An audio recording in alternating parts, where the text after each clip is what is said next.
संचालिका महिला ही है। पुरुष से कभी समाज नहीं चला, कभी परिवार नहीं चला।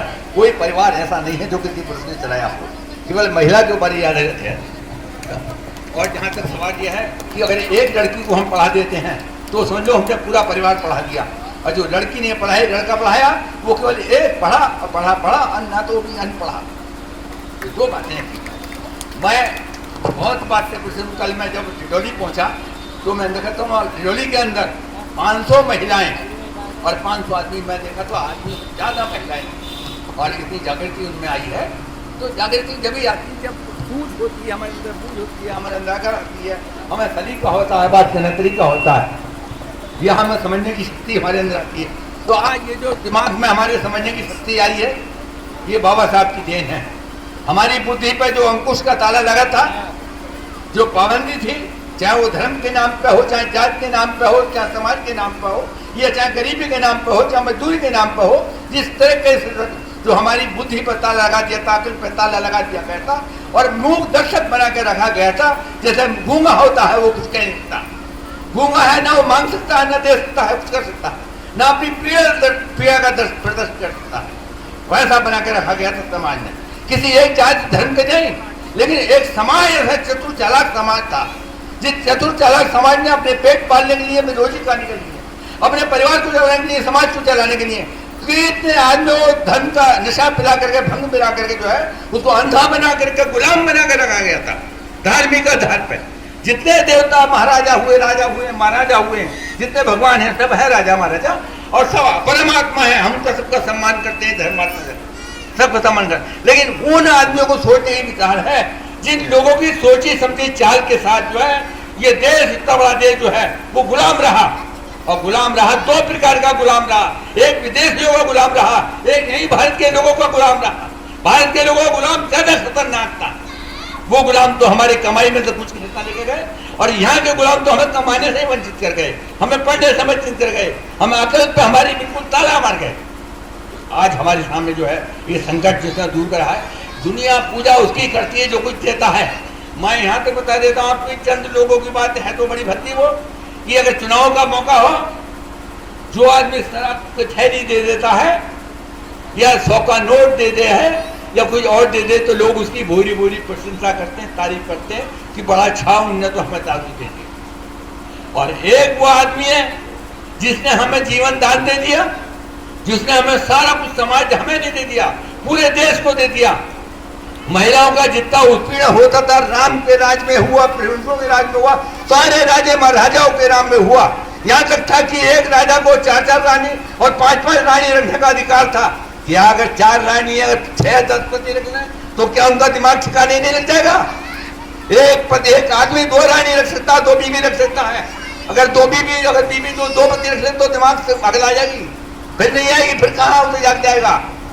ये सब जो भेदभाव नारी में और पुरुष में जो भेदभाव पैदा किया, वो समाज को बांटने का काम किया है। और समाज को बांटने के लिए बाबा साहब ने वो एक ऐसी लकीर खींच दी है कि जिसको पार करना कोई किसी के बस की बात नहीं है। बाबा साहब ने जहाँ धर्म ग्रंथ लिखे हुए थे हमारे सामने, जो मनुस्मृति लिखी थी, जो कॉन्स्टिट्यूशन लिखे हुए थे, बाबा साहब ने वो इतिहास ग्रंथ लिख दिया, जो मानव संहिता ग्रंथ है।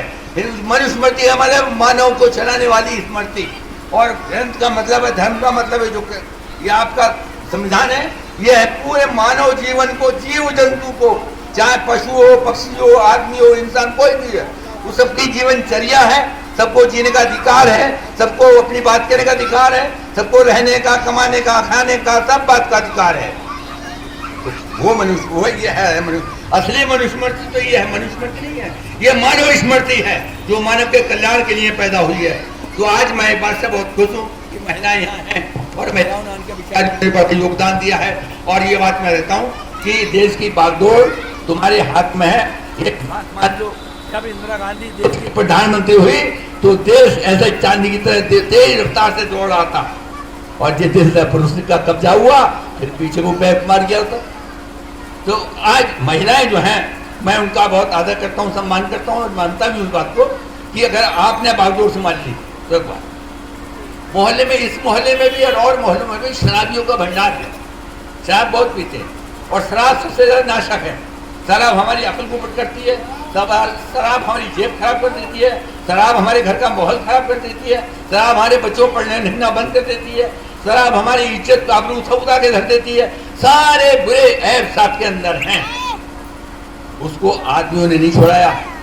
जब जब देखोगे मोहल्ले में जहाँ शराब की हट्टी के ऊपर जहाँ महिलाओं ने डंडा संभाला है वहाँ शराब की हट्टी हट गई, शराब बंद हो गई, शराब रुक गई। पुरुष नहीं कर सका, उसने कभी शराब सोचने की बंद नहीं करी।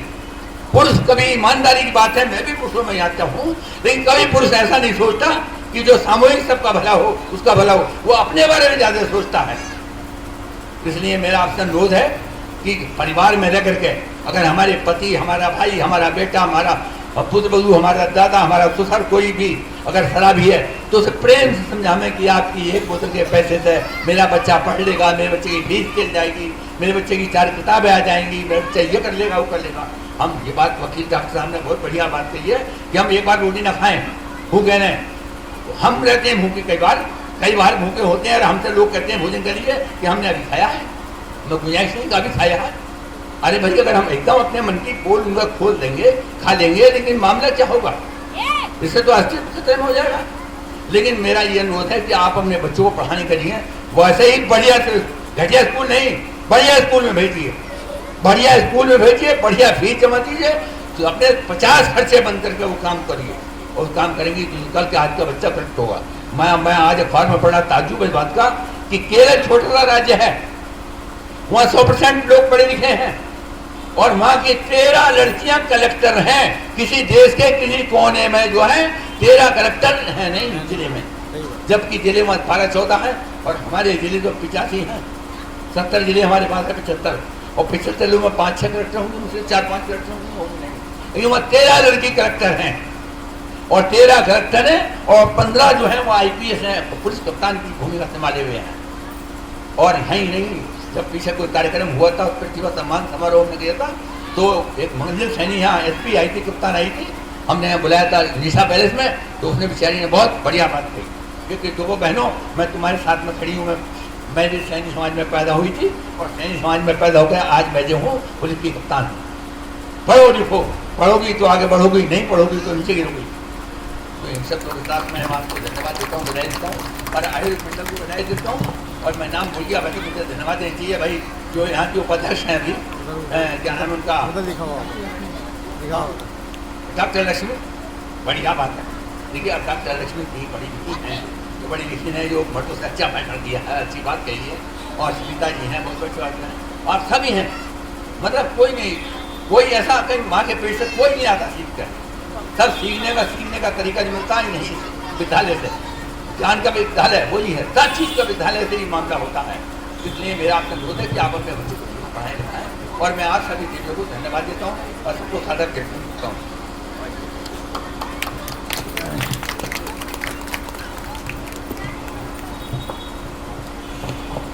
बहुत बहुत धन्यवाद हमारा और ये मोहल्ले की महिलाओं का मार्गदर्शन करने के लिए आदरणीय हरि सिंह मौर्य जी का, और उन्होंने अपने जो बहुमूल्य समय यहाँ देकर जो इन महिलाओं और हम पे जो आपने हमें मौका दिया है उसके लिए हम आपको धन्यवाद अदा करते हैं। बहुत बहुत धन्यवाद आपका। और मैं अब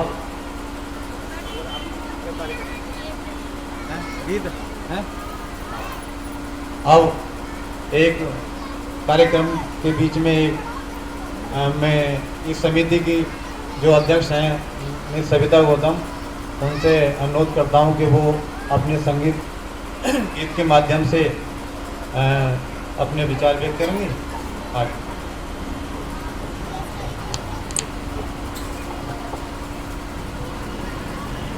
हेलो, बाबा साहब के